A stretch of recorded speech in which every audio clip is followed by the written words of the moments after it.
नमस्कार दोस्तों। आज 26 नवंबर है संविधान दिवस। संविधान दिवस के पावन अवसर पर आप सबको हार्दिक अभिनंदन। ऐसा कहा जाता है कि जो हो रहा इस दुनिया में वह विधि का विधान है, जो इसे नहीं समझता वह कितना नादान है। एक किताब जो चला रही पूरे देश को, वह कोई और नहीं, वह भारत का संविधान है, वह भारत का संविधान है। भारत ने 26 नवंबर 1949 के दिन संविधान को अंगीकृत किया। स्वतंत्र भारत के भविष्य का आधार बनने वाली इस महत्वपूर्ण ऐतिहासिक घटना की आज 71वीं वर्षगांठ है। भारतीय संविधान के निर्माण की प्रक्रिया में तमाम दिग्गज विद्वान शामिल रहे। विश्व के प्रमुख संविधानों के अध्ययन और व्यापक विचार विमर्श के बाद संविधान को आकार दिया गया।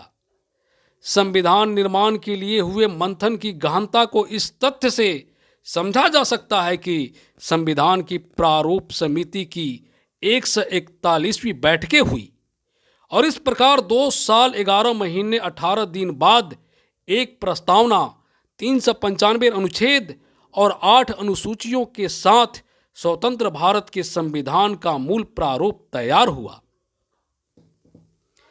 जिस प्रकार सूरज अपनी रोशनी को बांटते समय राजा की महल और दीन की कुटिया में कोई अंतर नहीं करता, बादल मधुवन पर बरसता है तो वह मरुस्थल की प्यास को भी बुझाता है, वैसे ही हमारा भारत का संविधान सभी वर्गों को एक समान अधिकार देता है, कोई भेदभाव नहीं करता।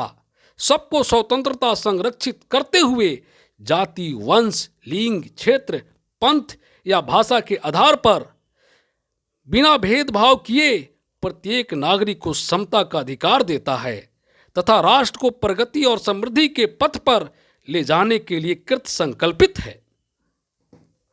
हमारे दूरदर्शी संविधान निर्माताओं का भारतीय राष्ट्रवाद में अमिट विश्वास था। इस संविधान के साथ चलते हुए विगत 7 दशकों में हमने ढेरों उपलब्धियां प्राप्त की। विश्व का सबसे बड़ा और सफल लोकतंत्र होने का गौरव हमें प्राप्त की। मतदाताओं की बड़ी संख्या और निरंतर चुनावों के बावजूद हमारा लोकतंत्र कभी अस्थिर का शिकार नहीं हुआ, अपितु चुनावों के सफल आयोजन से हमारे संसदीय लोकतंत्र ने समय समय की कसौटियों पर स्वयं को सिद्ध किया। 7 दशकों की इस लोकतांत्रिक यात्रा के दौरान देश में लोकसभा के 17 और राज्य विधानसभाओं के 300 से अधिक चुनाव हो चुके हैं, जिनमें मतदाताओं की बढ़ती भागीदारी हमारे लोकतंत्र की सफलता को ही दर्शाती है। भारतीय लोकतंत्र ने विश्व को दिखाया है कि राजनीतिक शक्ति का शांतिपूर्ण और लोकतांत्रिक तरीके से हस्तांतरण किस प्रकार किया जाता है। भारतीय संविधान ने राज्य व्यवस्था के घटकों के बीच शक्तियों के विभाजन की व्यवस्था भी बहुत सुसंगत ढंग से की है। संविधान द्वारा राज्य के तीनों अंगों अर्थात विधायिका, कार्यपालिका और न्यायपालिका को अपने अपने क्षेत्र में पृथक, विशिष्ट और सार्वभौम रखा है ताकि ये एक दूसरे के अधिकार क्षेत्र का अतिक्रमण न करें। भारतीय लोकतांत्रिक व्यवस्था में संसद सर्वोच्च है, परंतु उसकी भी सीमाएं हैं। संसदीय प्रणाली का कार्य व्यवहार संविधान की मूल भावना के अनुरूप ही होता है। संसद के पास संविधान में संशोधन करने की शक्ति है, मगर वह उसके मूल ढांचे में कोई परिवर्तन नहीं कर सकती। अंगीकृत किए जाने से लेकर अब तक हमारे संविधान में आवश्यकता अनुसार 100 से अधिक संशोधन किए जा चुके हैं, परंतु इसके बावजूद इसकी मूल भावना अक्षुण्ण बनी हुई है।